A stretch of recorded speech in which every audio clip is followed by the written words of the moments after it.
हर हर महादेव दोस्तों, नर्मदे हर। हम हैं अगस्तेश्वर मंदिर, देखिए गुजरात गरुड़ेश्वर के पास में।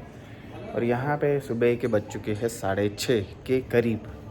हमारा बहुत क्या बोलते हैं, स्नान और सब कुछ हो चुका है और बाल भोग वगैरह भी कर ही लेंगे। ठीक, अब इसके बाद हम थोड़ी देर में निकल रहे हैं। जैसे ही सूरज भगवान दिखते हैं, मैया के दर्शन करा के आपको सबको निकल जाते हैं गरुड़ेश्वर के लिए। चलिए, हर हर महादेव। देखिए, ये आश्रम है और ये मंदिर है अगस्तेश्वर मुनि का तपस्थली। दर्शन करा के हम आगे निकलेंगे। तब तक ये देखिए दोनों क्या कर रहे हैं। ये बाबा पूजा कर रहे हैं और ये पेट पूजा कर रहे हैं। और यहाँ पे बाबा जी चाय और बाल भोग यहाँ पे रख देते हैं लगभग 5:30 बजे। नर्मदे हर दोस्तों, हर हर महादेव। देखिए, ये है वो नज़ारा जो देखने के लिए माता नर्मदा जी को देखने के लिए देवता भी धरती पे आ जाते हैं। विंध्याचल का पावन स्वरूप और आकाश देव की ये छटा और माता नर्मदा जी में उभरता हुआ एक नया आकाश देव। देखिए कितना सुंदर है ये सब कुछ। इस सुंदरता के आगे सारी सुंदरता फीकी है, सारी। देखिए, है ना सुंदर? कैसा लग रहा है? ऐसा लग रहा है किसी ने चित्र निकाला है, चित्र चिपका दिया है। लेकिन मैं असलियत में यहाँ पे हूँ। असलियत में आपको वीडियो में इतना सुंदर दिख रहा होगा, तो असलियत में कितना सुंदर होगा आप सोच लीजिए। यही नज़ारा देखने के लिए देवता धरती पे आते हैं। और ये अगस्तेश्वर मुनि का शिखर दर्शन।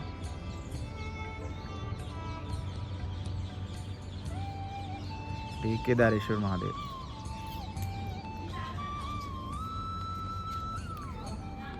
एक ही फ्रेम में आपको सभी के दर्शन करा दिए हैं मैंने।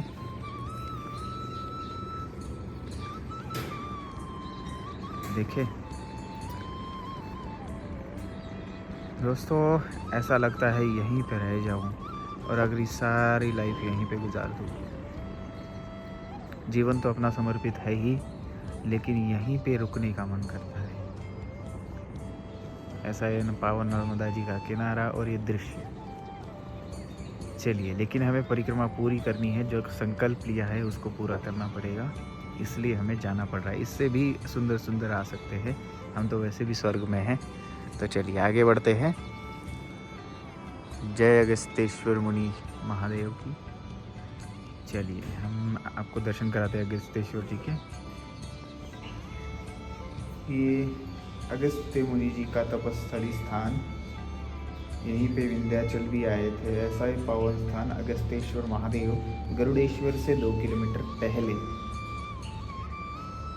पश्चिम की ओर। इसकी कहानी इनकी आप कल सुन चुके होंगे। चलिए आज दर्शन करके आगे निकलते हैं गरुड़ेश्वर। नर्मदे हर हर महादेव। आज से थोड़ा ठंड बढ़ चुकी है। कल तक ठंडी नहीं थी बिल्कुल, आज तो ठंड काफ़ी हो गई है। लेकिन ठीक है, हमें थोड़ा सा आदत पड़ गई है। मैं दिगंबर चलता हूँ ना, कपड़े नहीं पहनता, सिर्फ धोती नीचे एक, ऊपर एक और एक सिरस्तान, बस इतना ही यूज़ करता हूँ। इसलिए दिक्कत थोड़ी सी रहेगी, लेकिन सबसे ज़्यादा इम्यूनिटी मेरी ही पक्की हो जाएगी बाकी लोगों से। उसकी साधना है, मैं कुछ दिनों से कर रहा हूँ, तब वो ये सफल होती जा रही है, धीरे धीरे पक्की होती जा रही है। अगस्तेश्वर के बाद ऐसा रास्ता है नीचे से, ऊपर से भी है, लेकिन हम ऊपर से नहीं गए। ये देखिए, आगे से लगभग 7:15 बजे हम चल पड़े हैं गरुड़ेश्वर की ओर। गरुड़ेश्वर है यहाँ से सिर्फ 1.5 किलोमीटर। किनारे से जाएंगे तो भी कोई दिक्कत नहीं है। ठीक है, चलिए चलते हैं। है ना सुंदर नज़ारा आगे।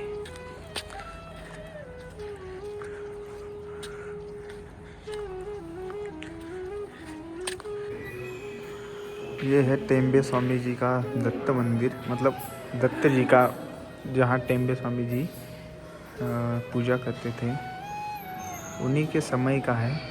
उन्होंने ही बाद में ट्रस्ट को देख के अपनी समाधि ले ली थी यहाँ से। यहाँ पे नहीं, समाधि मंदिर आपको दिखाऊंगा। अब क्या है, उधर जाके ना थोड़ा सा मर्यादा है दत्त जी का, इस वजह से मैं वहाँ जाके फ़ोटो नहीं ले रहा। ये पालकी है, ये देखिए पालकी है। पालकी देखने के भी अलग ही आनंद होता है ना? सुंदर है ना सब।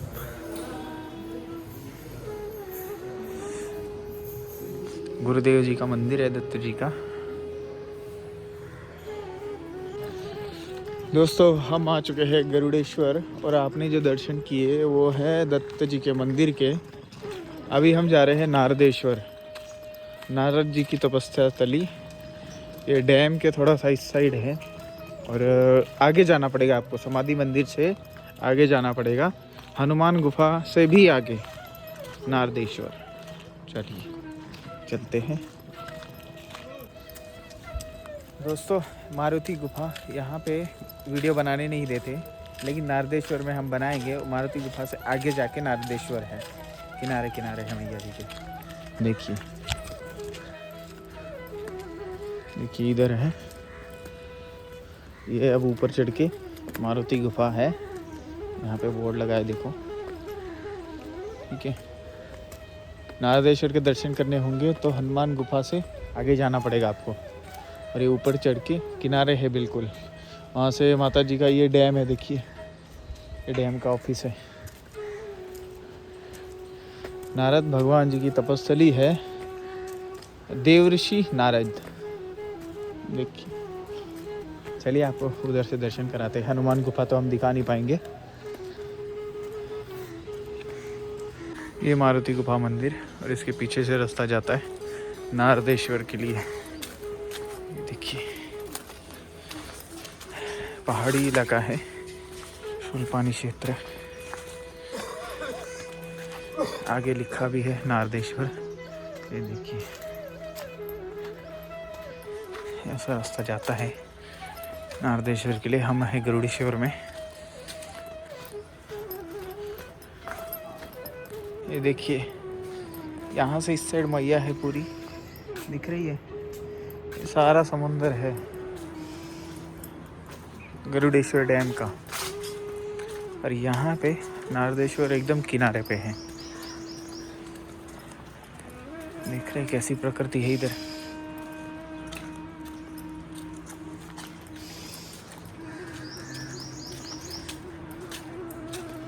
वो देखिए गरुड़ेश्वर डैम दिख रहा है,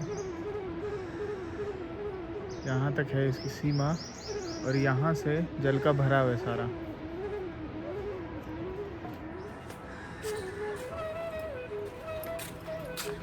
चलिए हम चलते हैं नारदेश्वर जी के दर्शन करने, और यहाँ नीचे पूरा जंगल है।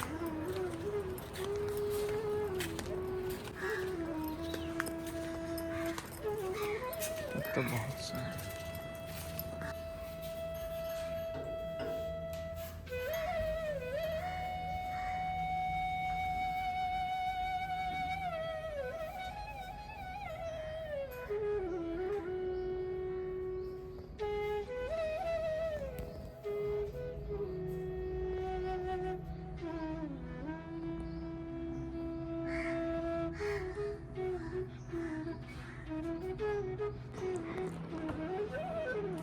बिल्कुल किनारे, लगभग अब ये लास्ट स्थान हो सकता है। अब यहाँ से अपन रास्ता छोड़ते हैं तो शूलपानी हम चलते हैं। यहाँ से थोड़ा धीरे बोल रहा हूँ क्योंकि ये बहुत शांत जगह है। चलिए आगे चलते हैं। ये देखिए यहाँ से बिल्कुल मैया दिख रही है, पूरी दिख रही, पूरा भराव है ये। चलिए आगे चलते हैं। अब आपको दर्शन कराते हैं समाधि मंदिर के, सरस्वती टेम्बे स्वामी जी के मंदिर के समाधि दर्शन। चलिए हम वापस चल पड़े हैं नारदेश्वर जी के दर्शन करके। अब चलते हैं हम श्री सरस्वती वासुदेवानंद सरस्वती जी के समाधि दर्शन के लिए। टेम्बे स्वामी जी की समाधि है। चलिए दोस्तों, ऊपर है दत्त जी का मंदिर और इधर थोड़ा सा नीचे है समाधि जहाँ पे उनको दी गई थी टेम्बे स्वामी जी को, वो मंदिर। चलिए अपन दर्शन करते हैं।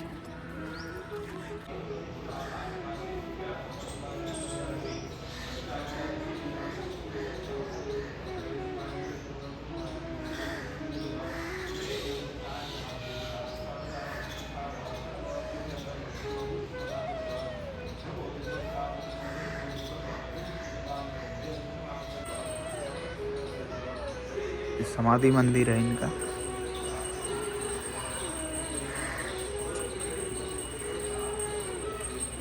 देखिए समाधि मंदिर से कितना सुंदर नज़ारा दिखता है।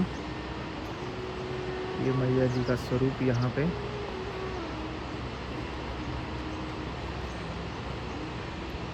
गरुड़ेश्वर में है हम, श्री टेम्बे स्वामी जी की समाधि मंदिर में। यहाँ से ये सुंदर नज़ारा दिखता है।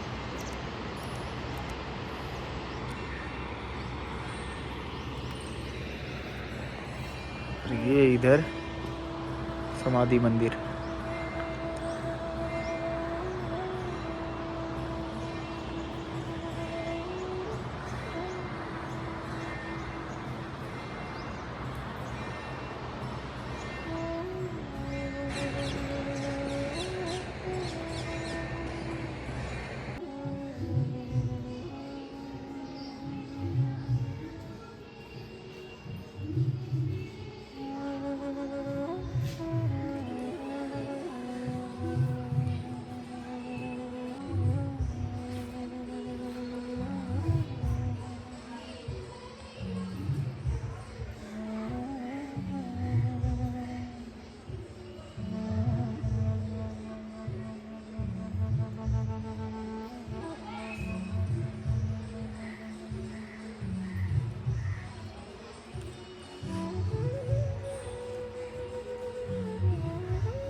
नर्मदे हर दोस्तों, हर हर महादेव। हम हैं गरुड़ेश्वर में, और गरुड़ेश्वर में गरुड़ भगवान जी की तपस्थली है ये। नहीं, गरुड़ भगवान की तपस्थली नहीं है, वो कहानी आपको बताऊंगा। लेकिन जिस गरुड़ेश्वर का नाम गरुड़ेश्वर पड़ा, वो जगह दिखाना चाहते हैं हम, वो शिवलिंग दिखाना चाहते हैं कि कहाँ से गरुड़ेश्वर का नाम पड़ा और कहाँ से शुरुआत ये हुई इस गरुड़ेश्वर के फैलाव की। चलिए आपको दिखाते हैं। ये देखिए, ये है गरुड़ेश्वर का मंदिर और ये है मंदिर का परिसर। और ये महाराज हमें मिले हैं, सभी लोग दंडवत करें इनको, साधु महात्मा है। और ये गरुड़ेश्वर जी का मेन मंदिर।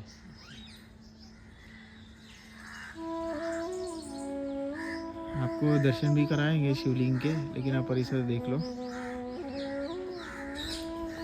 दोस्तों, गरुड़ेश्वर ये माता नर्मदा जी के किनारे एक सुंदर स्थान और शांत स्थान था। और यहाँ पे पूरा जंगल का इलाका था, क्योंकि शूल पानी यहीं से शुरू होता था, अगस्तेश्वर से। ठीक है, इसलिए ये विंध्याचल का पार्ट है। उसके बाद में यहाँ पे एक गजासुर नाम का असुर आया। गजासुर, वो असुर यहाँ पे जो मुनि तपस्या करते थे नर्मदा जी के किनारे, उनको बहुत परेशान करता था, उनको डायरेक्ट खा ही जाता था। फिर ये सब साधु मुनि सब लोग गए भगवान विष्णु के पास में। विष्णु ने बोला, इस छोटे से असुर के लिए मैं क्या जाऊँ, मेरा गरुड़ ही मार देगा। तो उन्होंने गरुड़ जी को भेजा यहाँ पे। तो उनका युद्ध हुआ। युद्ध में क्या होता है, शरीर की गर्मी बढ़ती है, उससे क्रोध बढ़ता जाता है। हर देवताओं का ऐसा ही होता है, आपका भी होगा। क्रोध में शरीर की गर्मी बढ़ती है। तो गरुड़ जी का सेम वैसे ही हुआ। जैसे ही क्रोध बढ़ा उनका, तो शांत होने का नाम नहीं लेना, और इतना भयंकर तरीके से गजासुर का उन्होंने वध किया कि उसकी हड्डियाँ जब जिंदा था उसकी हड्डियाँ डायरेक्ट उसने निकाल दी उसके शरीर से।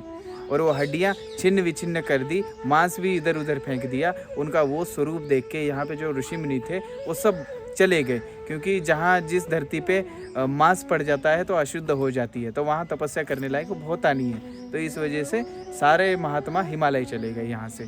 फिर गरुड़ जी का जब शांत हुआ तब वो विष्णु के पास चले गए, लेकिन ये धरती अशुद्ध हो चुकी थी तो उसको शुद्ध करना बनता था, तो वो हुई भी, क्योंकि माता नर्मदा जी का जब जल वो गजासुर के हड्डियों पे मांस पे पड़ा तब वैसे ही वो मोक्ष का अधिकारी बन गया। फिर उसके बाद गजासुर पुनः जीवित हुआ, फिर जो राक्षसी वृत्ति थी वो उसकी ख़त्म हो चुकी थी। फिर उसने माता नर्मदा जी का आह्वान किया कि माता आपने हमें मोक्ष दिला दिया है, तो बताइए मैं क्या करूं। तो माता नर्मदा जी ने बोला कि आप शिव जी की आराधना करिए, वही आपको आगे का रास्ता बताएंगे। फिर उन्होंने शिव जी की आराधना यहाँ पे की, यही वो गरुड़ेश्वर है, गजासुर की तपस्थली।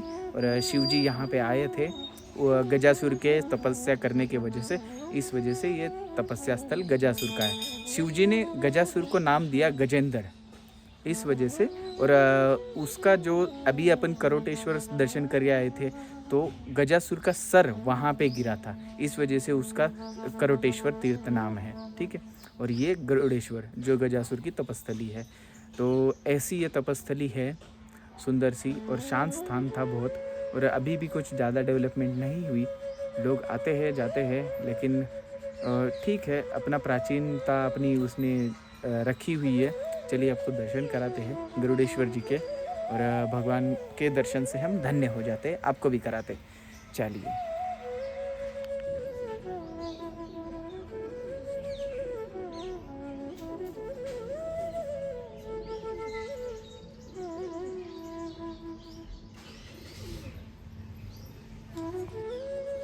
अभी भी ये शांत उतना ही है जितना पहले था। अभी बस लोक बस्ती बस गई है इस साइड, इस वजह से थोड़ा सा चहचहाहट है। और ये महाराज जी हमें मिले हैं। महाराज जी आप कहाँ से आए? हम कर्नाटक से आए हैं। नाम गाँव तो पूछना नहीं चाहिए, साधु का तो ज्ञान ही पूछना चाहिए। हाँ, तो फिर वो कुछ मतलब नहीं बनता। ठीक है, बहुत बढ़िया बात। और हम सोच रहे हैं कि इसका थोड़ा सा कर दे काम। करेंगे। अब जैसे वो जीर्ण हो चुका है तो अब उसको थोड़ा सा बदलना पड़ेगा। बदलेंगे इसको, देखेंगे अपन, करेंगे कुछ जुगाड़। किरणें कितनी सारी दिख रही है इसमें, सूरज भगवान की सारे रंग दिख रहे हैं।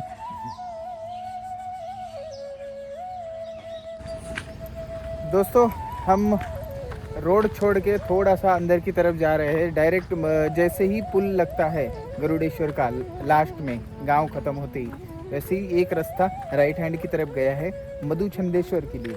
चलिए मधुचंदेश्वर बहुत स्थान सुंदर है, अपन वहाँ पे चलते हैं। पौराणिक स्थान है और दर्शन कराते हैं आपको। तो वो कैसा है मैं आपको जाने के बाद ही बताऊँगा। चलिए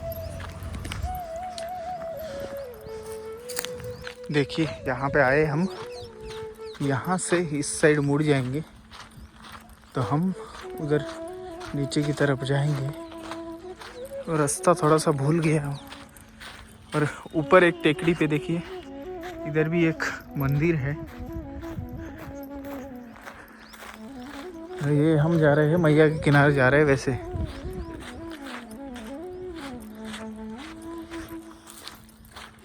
कहाँ से कैसे जाए? अभी इधर एक रोड गया है, इसी रोड को पकड़ लेते हैं। हाँ, इधर से ही चल जाते हैं। थोड़ा सा रास्ता भूल गया, इस वजह से दिक्कत हो रही है। और नया नया बनता रहता है, इस वजह से क्या करें। और आप पहले जिस रास्ते से गए हैं ज़रूरी नहीं कि उसी रास्ते से आओ आप। देखिए मैया का दर्शन हो रहा है। देखिए कितना सारा यहाँ पे जल भरा हुआ लग रहा है। दोस्तों मैं रास्ता भूल गया था। एग्जैक्टली होता है, नए नए रास्ते बन रहे हैं और सारा सपाट कर दिया इधर, तो कुछ पता नहीं लग रहा कहाँ से क्या रास्ता है।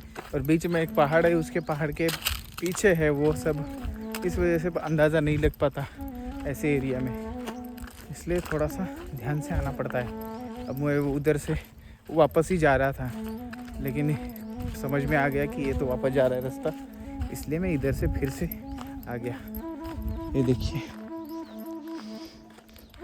देखिए ये स्थान, एक साइड से तालाब का जल है और उस साइड से मैया का जल है, और वहाँ पे ये है, ये ऐसा स्थान है ना सुंदर।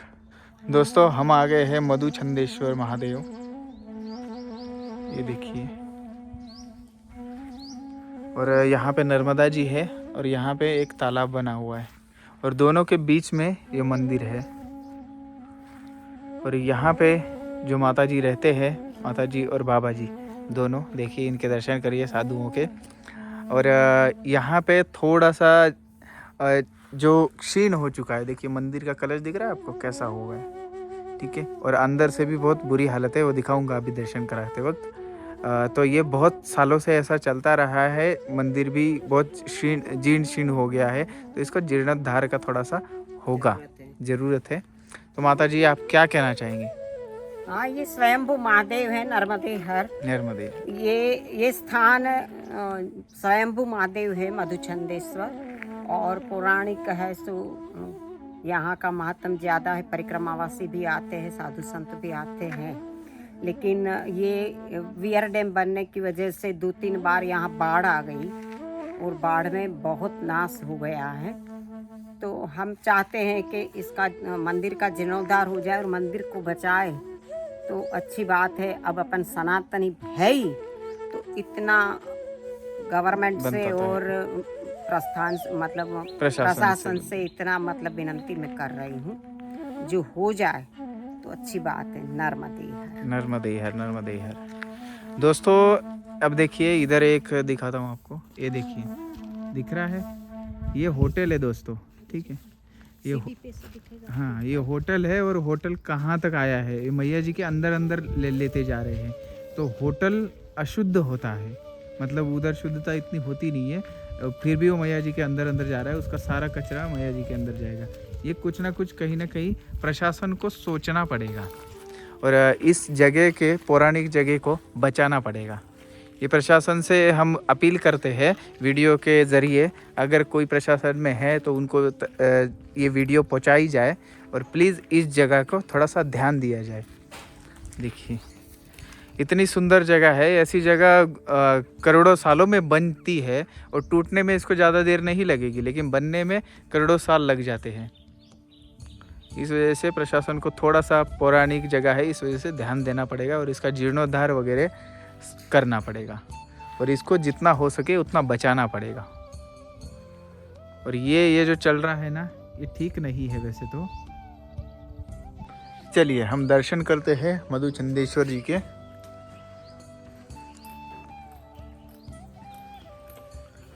इनका ऐसा है कि यहाँ पे पेड़ हुआ करते थे, वहाँ पे इन पे मधु टपकता था, इन पे नेचुरली मधु टपकता था, और मधु से अभिषेक होता था, इसीलिए इनका नाम मधुचंदेश्वर रखा गया।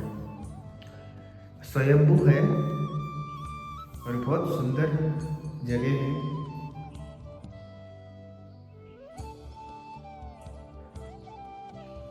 और थोड़ा सा देखिए क्रैक वगैरह आए हैं, तो प्रशासन से अपील करते हैं थोड़ा सा ध्यान दीजिए आप। गरुड़ेश्वर प्रशासन से, गुजरात प्रशासन से अपील करते हैं, क्योंकि हमें पौराणिक स्थान जितना संजोने की ज़रूरत है, नए बनते जा रहे हैं, पौराणिक टूटते जा रहे हैं, तो ऐसा नहीं होना चाहिए। शिवलिंग बहुत पुराना है, शिवलिंग बहुत प्राचीन है, इस वजह से इनको ऐसे नहीं जाने दिया जा सकता, और जितना बचा सकते हैं उतना तो बचाना चाहिए हमें। देखिए इस साइड मैया जी है, और इस साइड ये तालाब है। ऐसा स्थान है सुंदर, कभी आए तो यहाँ पे आना ज़रूर। आप गरुड़ेश्वर आए तो इस साइड ज़रूर आना। गरुड़ेश्वर से ज़्यादा नहीं, 2 ही किलोमीटर दूर है। ऐसा स्थान है। नर्मदे हर हर महादेव। ठीक है दोस्तों, हम चलते हैं। देखिए, और स्थान बहुत सुंदर है ये मधुचंदेश्वर। दोनों साइड से जल है, एक साइड से मैया जाती है। देखिए मैया का अभी ये लास्ट दर्शन है दोस्तों, कर लीजिए जितना दर्शन हो सकता है। मैं कर लेता हूँ, सॉरी। 5-6 दिन तक मुझे ही दर्शन नहीं होंगे। देखिए है ना सुंदर, बहुत सुंदर। चलिए चलते हैं। और ये देखिए स्थान कैसा है, उधर मैया, इधर ये तालाब, और दोनों के बीच में ऐसा है। अब हम मधुचंदेश्वर से निकल के जहाँ से आए थे वहीं से 1 किलोमीटर पीछे जाके फिर से हम रोड पकड़ लेंगे। रोड से होते हुए नानी अंबाजी तक पहुँचना है हमें। देखते हैं कहाँ तक पहुँचेंगे। अभी पहुँचना तो लगता है नानी अंबाजी पहुँचे, लेकिन किसी को क्या पता है कहाँ तक पहुँचेंगे। मैया को ही पता है, नर्मदा जी को। चलिए चलते हैं आगे। रोड ये रहा, और फिर से रोड पकड़ लिया है। जो मंदिर दिख रहा है आगे अंबाजी का, यहाँ से फिर से ऊपर आ गए। ये देखो इधर से आए थे हम। ठीक है चलिए रोड चलते हैं। अब धूप बहुत लगने लग गई है, बहुत ज़्यादा हो रही है धूप। 11:30 का टाइम हो रहा है और मैं सोच रहा हूँ अभी रुक जाऊँ कहीं पे, 1-2 घंटे रुकते हैं, कुछ खाते हैं, क्योंकि है अपने पास अभी कुछ बाल भोग जैसा, फिर चलते आगे। अब ऐसा रोड का रास्ता है ना, इस वजह से ऐसा लग रहा है। और मैया से अब दूर जाते रहेंगे ना जितना, उतना टेंशन थोड़ा सा रहेगी, संसारिक ख्याल। कोई अच्छा सा पेड़ देख के रुक जाऊंगा अब मैं 2 घंटे के लिए, मिलेगा। ये भी अच्छा ही पेड़ है। हाँ इधर रुक जाता हूँ मैं थोड़ा सा, इधर रुके, छाँव लेकिन कम है। चलिए आगे रुकते हैं, कोई बात नहीं। थोड़ा सा जल पी के अब चलते हैं आगे धीरे धीरे, और धीरे धीरे ही जाना है। इतनी भी धूप कड़क नहीं है, लेकिन चलते वक्त ना शरीर गर्म हो जाता है, इस वजह से कड़क लगती है। लेकिन धीरे धीरे जाएंगे ना तो कुछ भी नहीं होगा, ठीक है। क्योंकि एक बार बैठ गए ना फिर बैठ ही जाता हूँ मैं, ऐसा हालत हो गई। मतलब वो ठीक नहीं होता ना, एक बार आराम करने का सुस्त हो जाता है शरीर, तो वो ठीक नहीं है। धीरे चलते रहे ना तो फिर बहुत रास्ता कट जाता है। अब तो मैया भी दूर रहने वाली है, तो इस वजह से ये रास्ता कट ही जाए जल्दी से जल्दी, उतना ही सही है, हम मैया के पास पहुंच जाए। ऐसे जगह पे हर जगह गुजरात में नर्मदा परिक्रमा मार्ग बोल के बोर्ड लगे हुए अच्छी तरीके से, देखिए।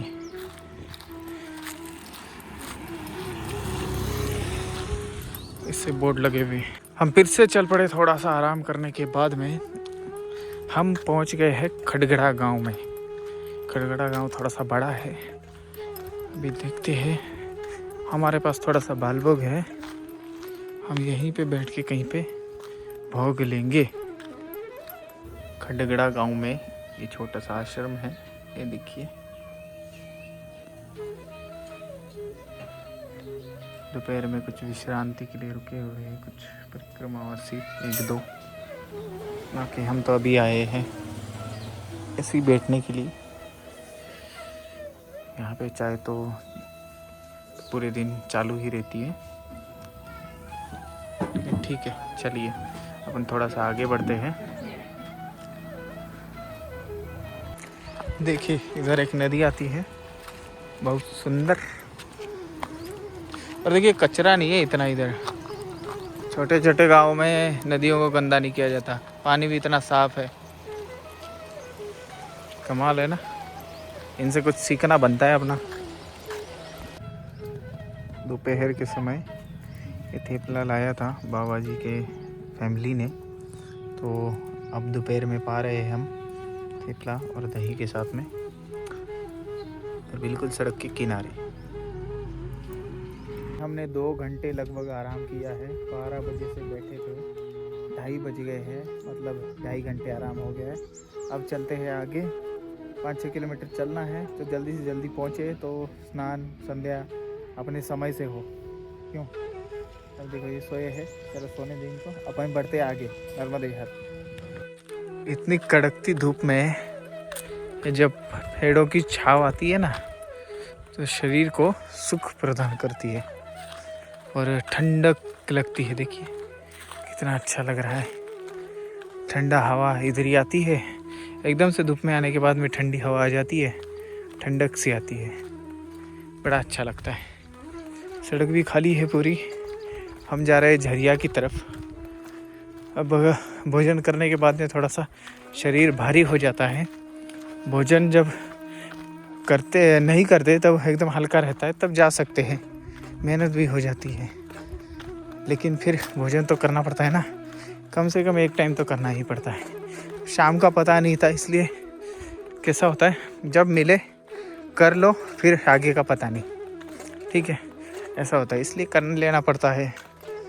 आगे का कुछ पता थोड़ी है मैया ने क्या हमारे लिए रखा हुआ है या फिर क्या नहीं रखा हुआ, ठीक है, लेकिन दिन में एक टाइम तो भोजन मिल ही जाता है, ठीक है, और इतना ही चाहिए हमें। देखिए, चलिए, आनंद है, खाली रोड और मैया का चिंतन भी हो रहा है। अब मैं क्या करता हूँ, बीच बीच में चिंतन अपना चालू रखते हैं, फिर एक आधी वीडियो क्लिप बना लेता हूँ 30 सेकंड 1 मिनट की, फिर चालू कर देता हूँ। ऐसा मैं एक पेड़ के नीचे बैठ गया हूँ और यहाँ पे थोड़ा सा पानी पी के विश्रांति कर रहा हूँ। और गर्मी इतना ज़्यादा बढ़ गई है अभी इस महीने में, जनवरी महीने में फर्स्ट वीक में ही इतनी गर्मी है, तो फिर गर्मियों में क्या होगा। इस हिसाब से बहुत जल्दी परिक्रमा करनी पड़ेगी। शुरू भी जल्दी करनी पड़ेगी, ख़त्म भी जल्दी करनी पड़ेगी अगले परिक्रमा वासियों को। अब तो हमारा तो हो लिया, जितना होना था हो लिया, और हमने तो आनंद ले लिया परिक्रमा का। और आगे रास्ता भी बनने वाला है, मुख्यमंत्री साहब रास्ता बनाने वाले हैं, तो असली परिक्रमा का मज़ा तो उसमें ही आधा ख़त्म हो जाएगा। तो आगे जो भी परिक्रमावासी है वो थोड़ा सा जल्दी करे और जल्दी ही परिक्रमा उठा के जल्दी ख़त्म करे, मैं तो ये बोलना चाहूँगा, क्योंकि नियम से विरुद्ध सब कुछ हो रहा है, तो नियम से विरुद्ध ही चलना पड़ेगा। अब क्या करना। यहाँ पे बैठे हैं, यहाँ दोनों साइड से वृक्ष होने की वजह से एकदम ठंडी हवा आ रही है, और टेम्परेचर कितना गिर जाता है वृक्षों की वजह से।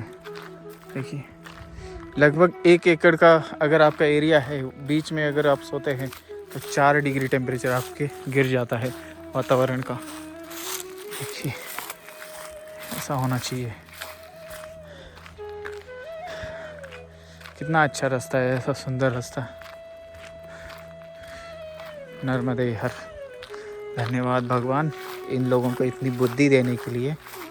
हमें भी दे दो थोड़ी सी अच्छी बुद्धि, ताकि हम पेड़ लगा सके।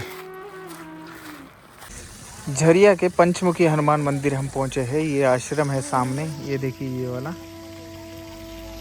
और यहाँ पे हम स्नान करने आए हैं। ये आज हमारी माता जी यहीं पे है, मतलब मैया पे हम स्नान करने आए हैं, छोटे से 2 नल वाले। नर्मदे हर, नर्मदे हर। ऐसा ये आश्रम है, सुंदर, सड़क के किनारे है बिल्कुल। ये रहा सड़क, यहीं पे आज रात्रि विश्राम होगा।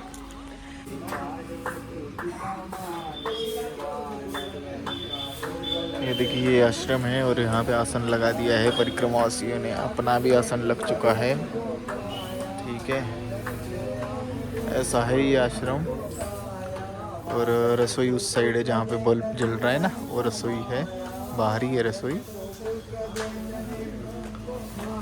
अपनी पूजा हो चुकी है, इस वजह से मैं बैठा हूँ वीडियो बनाते हुए।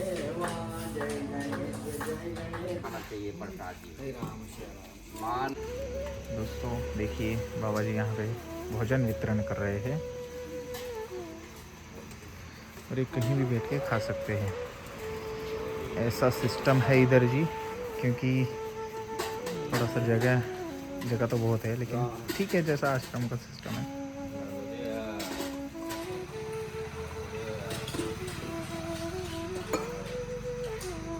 देखो दोस्तों, आपको मैं बुराई करता हूँ परिक्रमावासी की, तब बुरा लगता है ना। देखिए सॉरी इनका मुंह नहीं दिखा सकता, लेकिन वो कैसे बैठे हैं खाने के लिए देखिए आप। ठीक है, ये चीज़ होती है। ठीक है, हम तो यहाँ बैठ गए।